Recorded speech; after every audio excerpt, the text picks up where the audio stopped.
guys! Welcome back sa panibagong vlog! So, samahan nyo ako sa isang normal na araw dito sa cafe namin.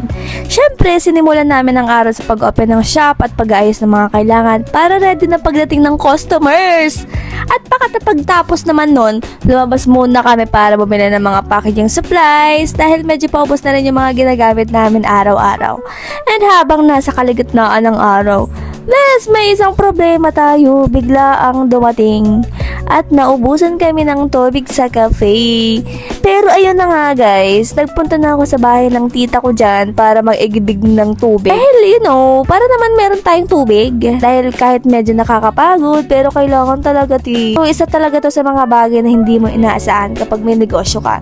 Minsan nakala mo subot ang araw, tapos may mga biglang ganito na kailangan mo solusyonan agad. At ayun naman, pagkatapos makapag-igib, bumalik na ako agad sa cafe.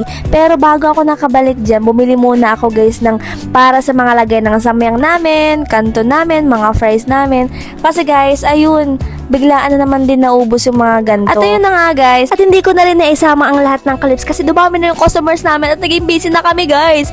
Kapag ganun kasi, mas priority namin yung pag-aasikaso sa orders kasi mag-video. Pero sobrang thankful pa rin ako sa lahat ng sumusuporta sa amin bawat order at bawat customer.